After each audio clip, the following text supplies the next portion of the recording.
Welcome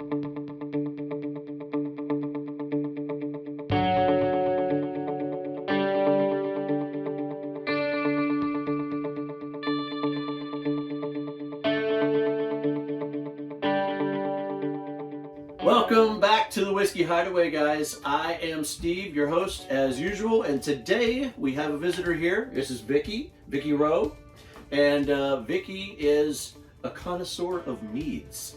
Tell us a little bit about your website and your podcast. Hey, well, I am founder and owner of GotMead.com, which was the first and is now the longest running mead website on the internet. It's been going since 1996.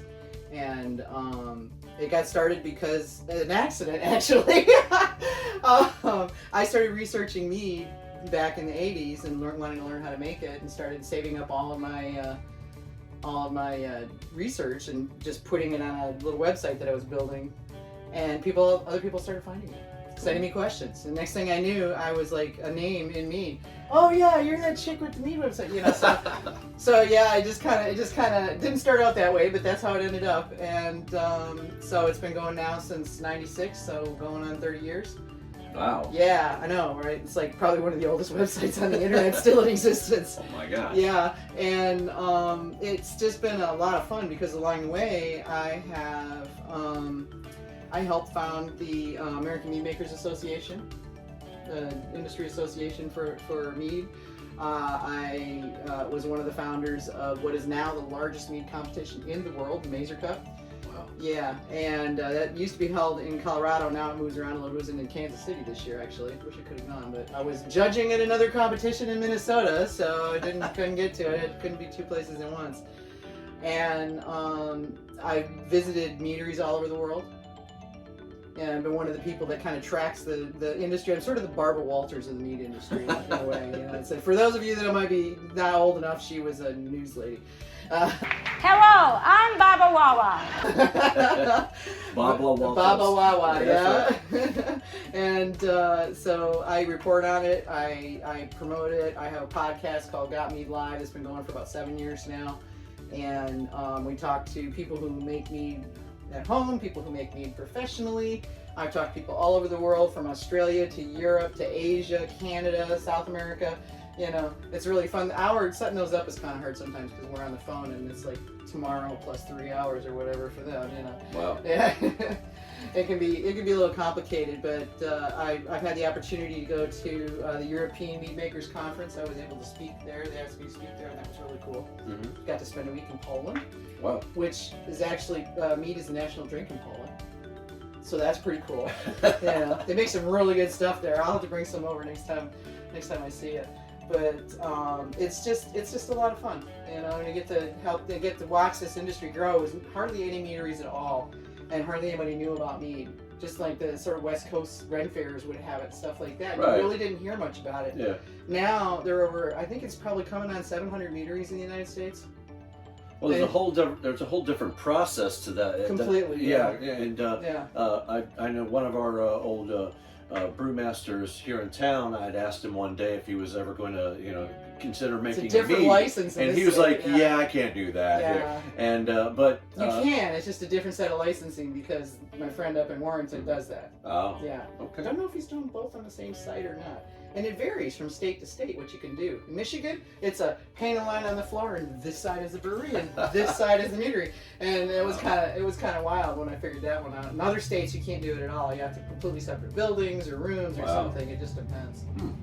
Today, I have got a very special bottle that I just happened upon a couple days ago here in town, and it's a little hard to come by.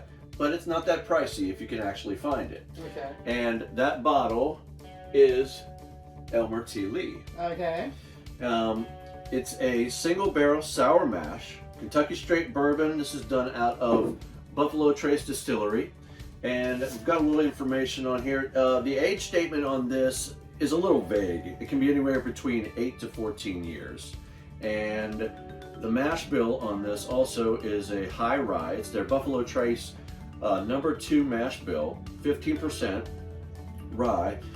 It got fresh baked bread, cream soda, soft oak, and touches of coconut and cinnamon in it. I like the sound of that. All right, and the tasting notes on this, which taste and everybody likes what they like. Yeah. So Taste is subjective. Yeah, exactly. Yeah. So you drink what you like, and some people, like I always said, one of the bottles that I just absolutely loathe is Very Old Barton. And there are people who swear. I know there's people that love it, Yeah. don't understand it, but hey, to each his own, Hey, I'm down with that. I've got friends And I'm that sure like it's the stuff same that way I with- think is gacky. It's just like, how can you even drink that? Well, I'm sure it's the same way with mead, because there are going to be Oh, yeah. a very wide array Extremely, of flavors for that. Anywho, we're going to pop the cork on this bad boy and see what Elmer T Lee has in store for us. There we go. All right. I was like that cork pop. All right.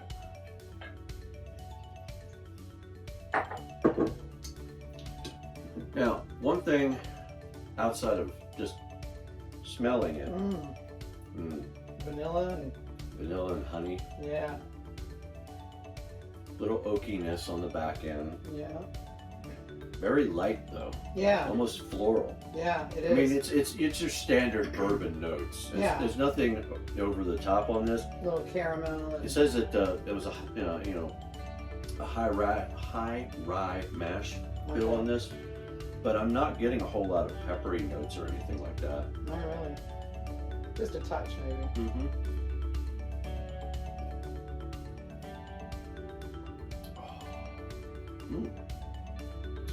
That's nice. Buttery. Yeah, very buttery. I like that. I'm gonna take a picture. It kind of stays with you a It little while does, too. yeah. It doesn't nice long fade. finish on that, yeah. Yeah, the finish is long. Not a whole lot of burn, but very warm. It's very smooth but warm, yeah. Mm-hmm.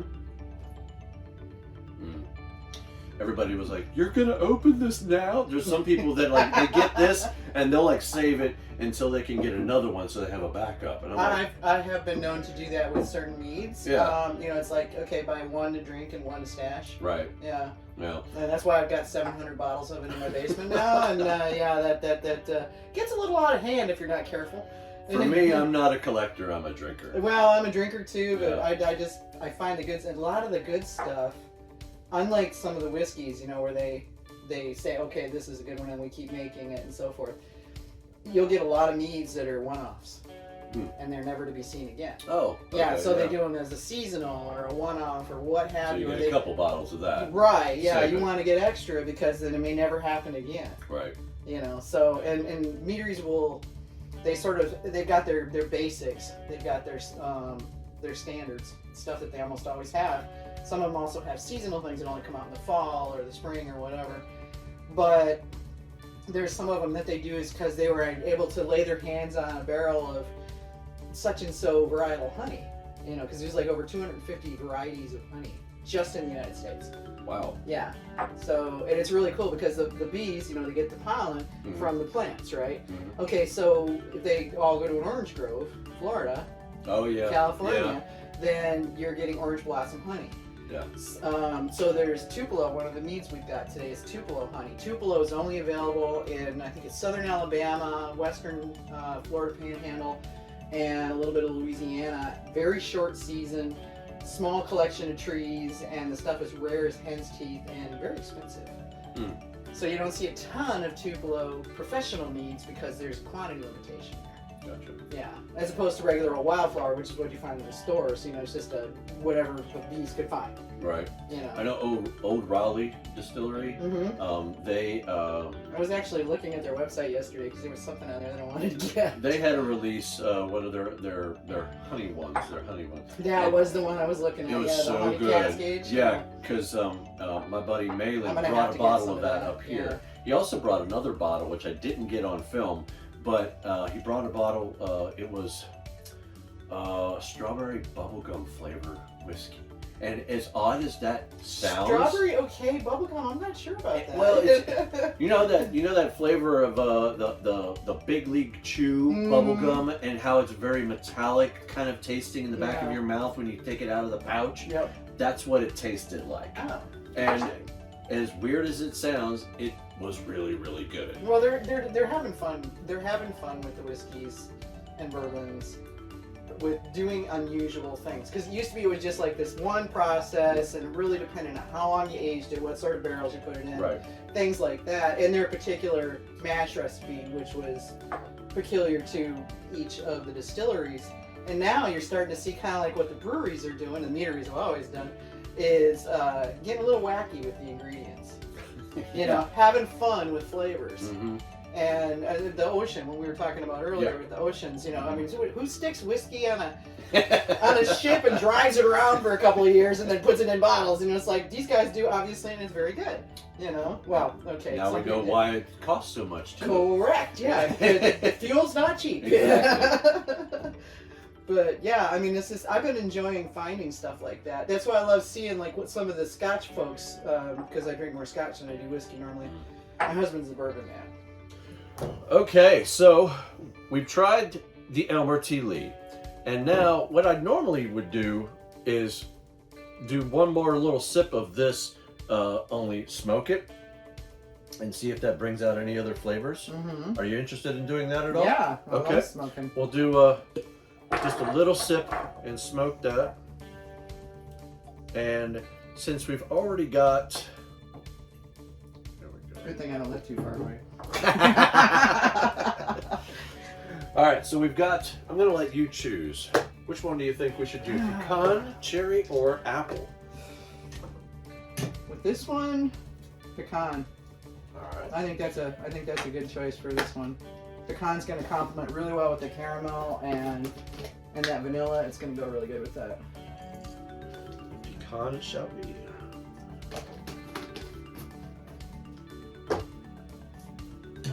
It's a pretty slick little seal.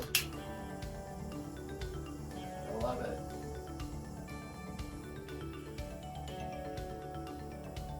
That explains why this place smells so good. That and my air freshener over there is actually pumpkin spice. Oh. You, a man, is admitting to pumpkin spice? Oh, there goes your man card, man. I know. It's terrible. Yeah. I say it's okay for me. I'm a girl. Yeah. I think I need to get some more beauty. All right. Beautiful. Nice. Yeah. And it don't take long to get that flavor in there from the smoke.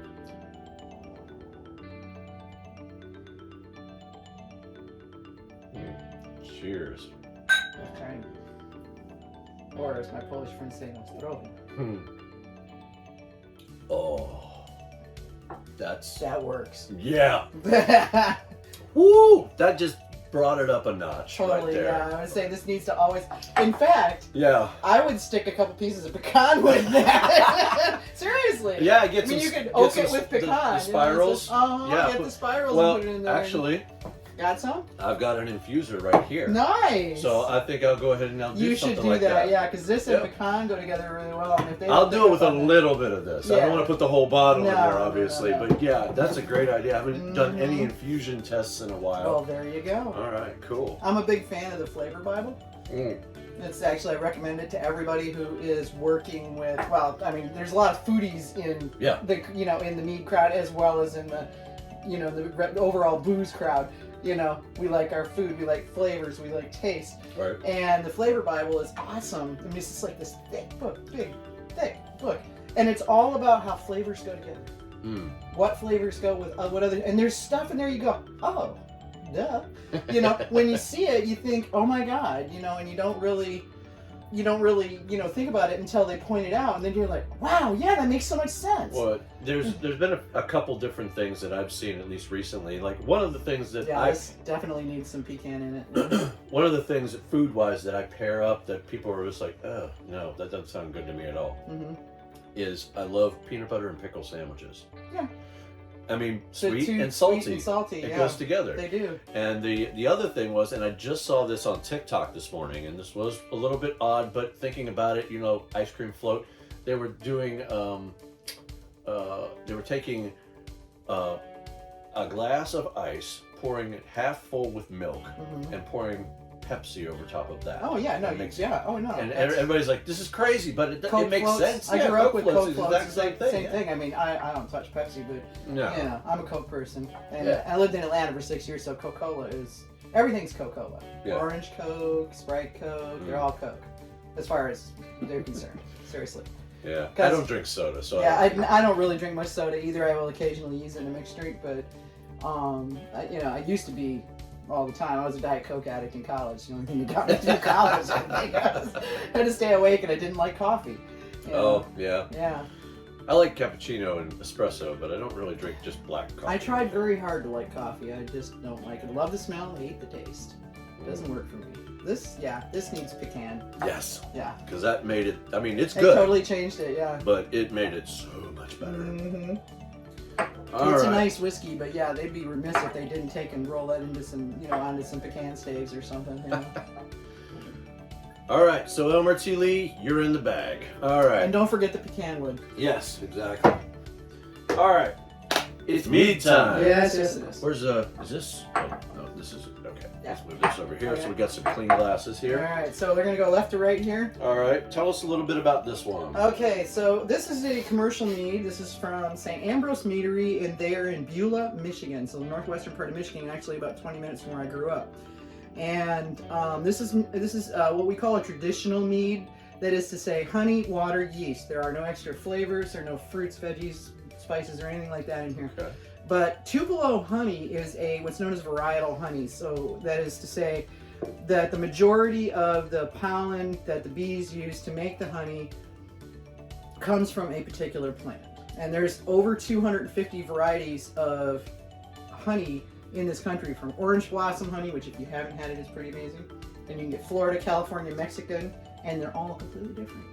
Tupelo is from a plant that's only available in southern Alabama, western Florida, the Panhandle, and I think southern Louisiana. It's a very small area. The trees only bloom for a couple of weeks. So the beekeepers just flock down there and they stick their hives all over the place, Wow. get the bees to do their thing, and then they collect that honey. But because of the fact that it's a short season, and God help it if it's like last year was a drought, so there wasn't any available, and so a lot of the people that gather this honey, they just didn't have it, so therefore what was left got very expensive.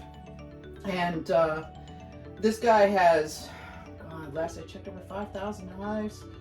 He's one of the biggest beekeepers in the eastern part of the United States, and his bees, they winter over down in the south. So right now a lot of his hives are in Florida and those parts of the country. But This is really good. This is just a Tupelo traditional, and this mead is what we call a full ABV mead. So it is 12 to 14% depending on the mead, and about like a wine.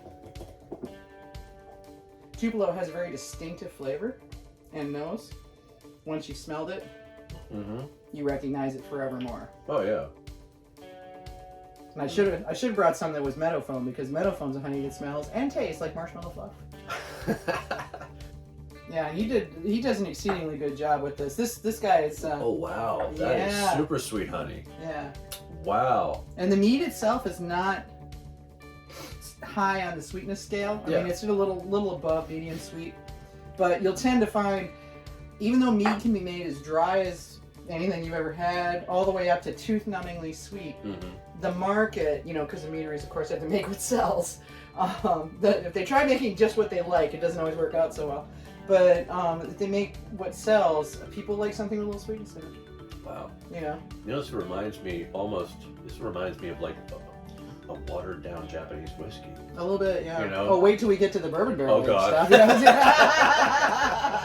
I have not 1 but 2 barrel aged meads. I also saw something where honey is it's like one thing that's an edible product that never spoils, never goes bad. It's actually. They've had Egyptian honey. Oh yeah, that's been thousands of years and it's still usable. Yeah. Yeah. It never goes bad. It also has antibiotic properties. You can actually smear honey on a cut, and the cut will heal without infection, and faster, because honey is good for that sort of thing. It's just it's antimicrobial. It's just helpful stuff, and honey itself is very healthy. I don't know, and I had somebody ask me this when I was giving a talk on mead last week. Somebody goes, "Oh, well, is the health benefits of honey transferring to the mead?" I'm like, well, the jury's kind of out on that. There's a lot of people that say it should be, There hasn't been any really definitive studies saying if the healing and positive health qualities of honey transfer into something that's been fermented into an alcoholic beverage. So, yeah. I'm kind of on the camp of probably maybe you get some of that, but then it's alcohol. So Yeah. You know, so they kind of even out. It's made to have fun with and not to don't be beneficial to your health. Yeah. But hey, if we can get both, why not? But if it's warm and you got a sore throat, hey, it could be a really good thing, you know. Now this one isn't even open. Tell us a little bit about this one. Okay, so this is Liquid Alchemy. This is a double barrel aged, 3 years, double barrel, and they call it Sucker Punch. Sucker Punch. Yeah, and they don't tell us what this is, so we're gonna find out. Okay. Corkscrew. Oh, there you go. Thank you. There we go. Woo. This one came out a little cloudy, it looks like. And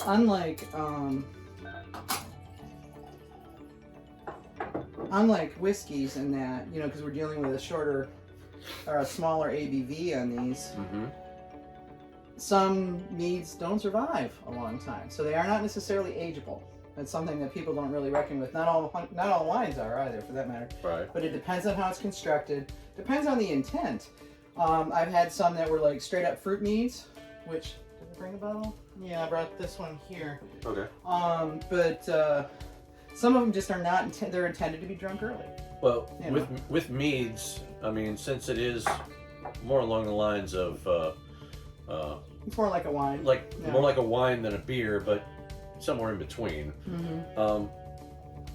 How long? What's the shelf life like on this?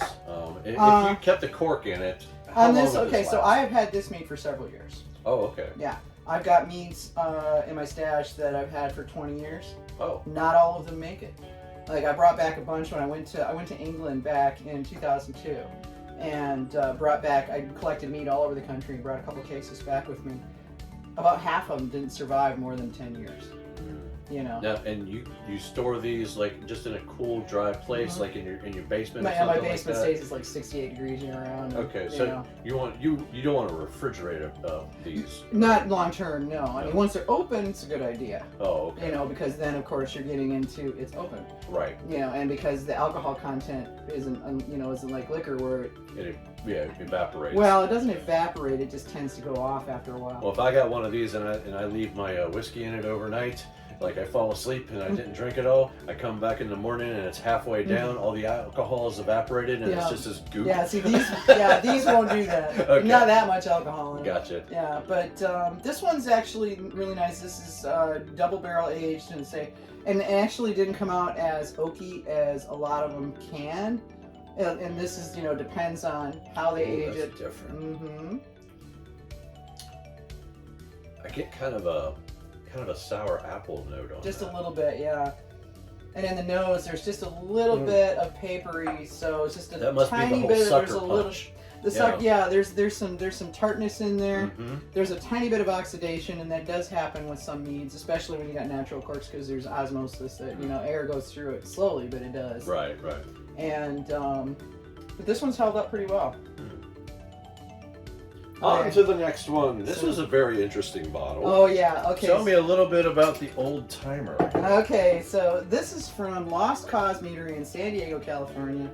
And the owners, Billy and Susanna Belts, they've been doing this actually. Their 5th year anniversary party is today. And I've got to get back and pull up my cart. This one is made with orange blossom honey, probably California orange blossom. Okay. And caramelized honey, which we call bochet honey. So it's where you take the honey and you basically cook it. So low heat until it caramelizes and the color gets darker, the flavor intensifies, and it can be really, really good. It's real easy to cross the line and get an ashy note in there. So it takes a talented person, especially at the commercial level, because you're talking a lot of it. Instead of just a crock pot full, like when I do it. Right. And this also has tart cherries. So they have a combination of orange bitters barrels, spiced cherry bitters barrels, and bourbon barrels for 16 months. This was not an inexpensive mead. short run, and thank you God that I know the owner. I would be very interested in trying to make that into a Manhattan. Oh yeah. Yeah. Oh my gosh. Mm-hmm. Yeah. See, I make redneck Manhattans. I make my own cherry bounce. And that and a good bourbon. But that outside of the regular vermouth and the bitters. You got the bitters already. I mean, it's in there, already yeah. in there. It's pretty So much just a mix Manhattan. That, all mix by that with itself, bourbon, yeah. and you're done. Yeah, You know? pretty much.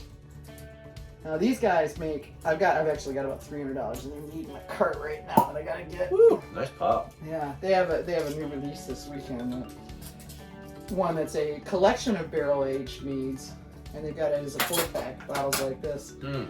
They ain't cheap, but man, this guy's talented. So talented. And you see how much darker that is. Oh yeah. So this has got that Bochet honey in it, plus cherries, of course. Yeah, definitely looks like the. Ooh, yeah, you can. The cherries right off there. Mm-hmm. And the honey is really rich honey. They're very rich honey. Yeah, orange blossom honey is really awesome. Yeah, I can. The undercurrent, the orange is like under there. Jeebus, Billy, you just nailed this one.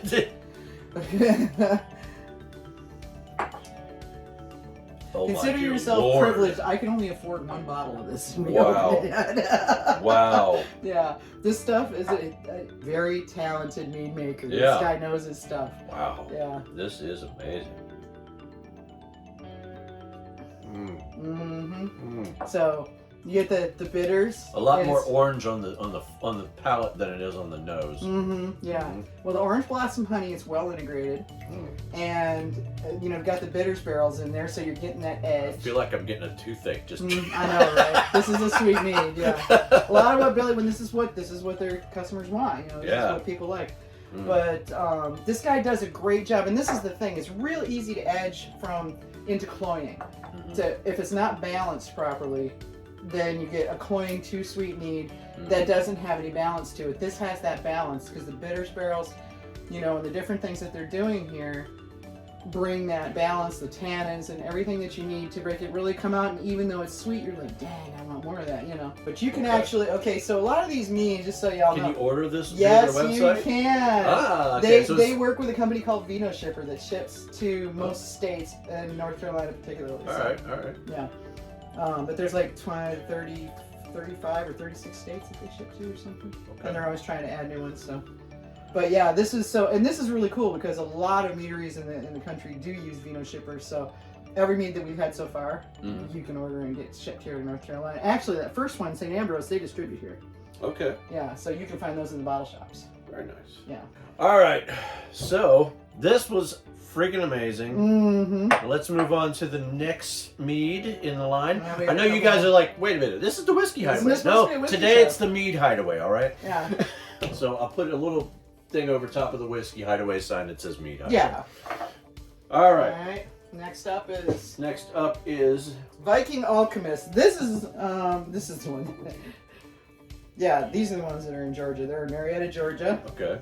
All right, so this is a bottle I had actually previously opened, but this is a cranberry mead. So for that cranberry cherry, so holidays and all that kind of thing. Okay. You can see that it stained the bottle. Yeah, it did. Yeah. Wow. Yeah. Holy crap. Yeah. I've had this one for a while. It's only down to here, Uh-huh. but it looks like it's up to here. Yeah. So this is a really good one, and mead is interesting because you can put in fruit, you can put in vegetables, you can put in spices, you can peppers. I've had tomato meads, beet meads, jalapeno meads, ghost pepper meads. Whoa. Yeah, if you're a spicy guy. I love spice. Okay, so I'll have to dig a couple I of do those the out. whole ghost pepper, Next time I see you, yeah. Carolina Reaper, Apollo pepper. Yeah, see, I'm give it to me. pretty much past. You get past Chipotle, and I'm like, yeah, I'm kind of a lightweight. When Just it comes before to you got here, I was watching the latest episode curry of now. Hot I love Ones. me some curry. You ever watch the Hot Ones episodes? I don't think I've seen that one. The wings and the Oh, you didn't see how celebrities. high can you go? Yeah. They're interviewing celebrities while they eat hot wings, and it's hilarious. Not much on the nose. Not a lot of nose on this one, yeah. But it tastes good. And this one would be great heated, actually. Yeah. Throw a stick of cinnamon in there. Yeah. This one, honestly, I'm leaning more towards the last one. I mean, this is good. Yeah, no, this is good. But if this was warmed up, this would be awesome. And that's the fun thing, is you can do a lot of that with these.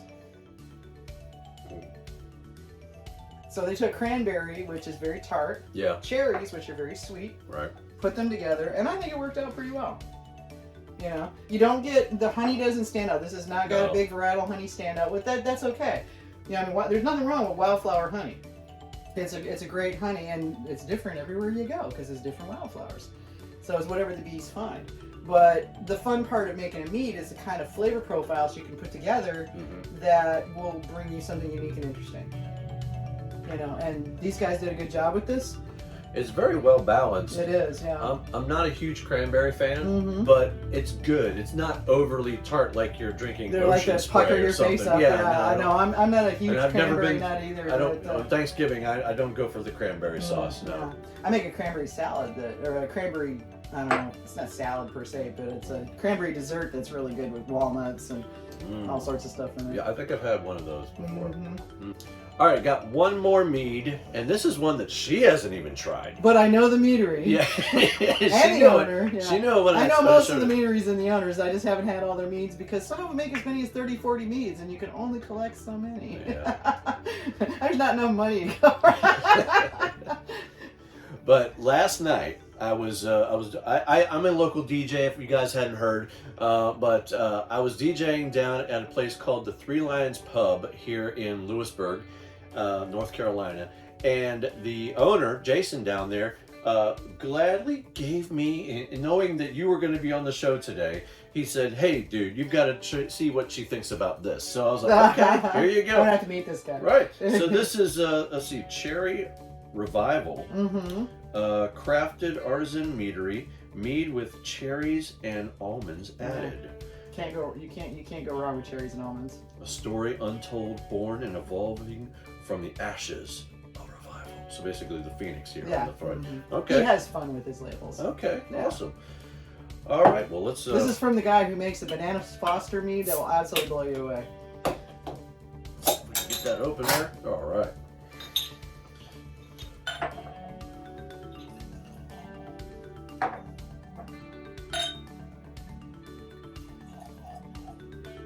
Okay. All right, Kat, let's see what you did here.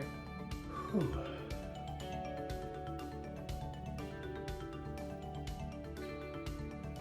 I smelled the cherry. Not a whole lot else going on. Not a lot else going on there, yeah. A little thin. Flavor's good though. Anyway, it's carbonated a little. Yeah, I don't think it was intended to be carbonated. I don't know. A lot of that goes on, you know, how it gets stored too.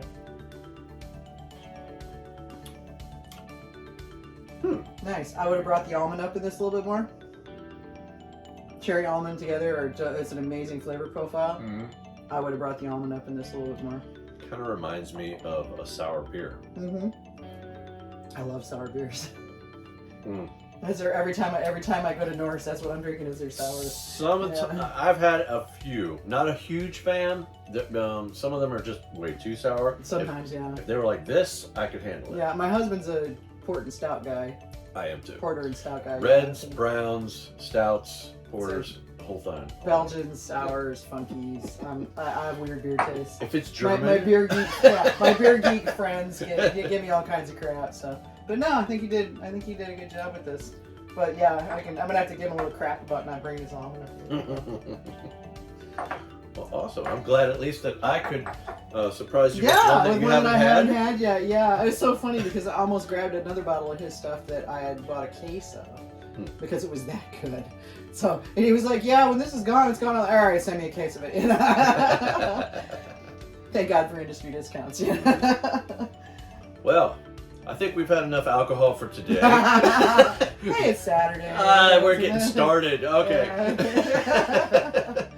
Well, guys, thank you for joining us for this extended version of the Whiskey Hideaway. We've gone through a lot of meads. We've gone through the Elmer T Lee. A lot to take in. So Thank you for joining us. As always, don't forget to like, comment, and subscribe on the video. Go ahead and go to our Facebook page. That's in the description as well. And join us on the Whiskey Hideaway Facebook page. And let us know if there's any whiskeys out there, or meads, that you would be interested in seeing us review. And we'll see you in the next video. Bye, guys. All right, this is a little bit of extra because we were still drinking after the cameras went off. And guess what? Because you know what? If you can get this, you need to get this. Oh my gosh, Yeah. this stuff is so good. And Old Timer, Lost Cause Meadery, San Diego, California. And I said in the video that we should I would love to make a freaking Manhattan out of this. Well, So we did. yeah, with Buffalo Trace. Yeah, right? You're going to Okay. choose well. This right here is the bomb. Throw of you. Oh my gosh. Oh, that's so good. The only thing we're missing is Manhattan cherries. Yes, I don't have any Luxardo cherries right now. I have a whole jar of Maker's Mark Manhattan cherries. That's what I keep around. Whew. But yeah, if you guys ever get the chance, you need to get this stuff. This is so good. So good. Oh my god, it's like the best Manhattan I've ever had in my life. If there's any of this left, I know what I'm drinking tonight. Woo. Cheers.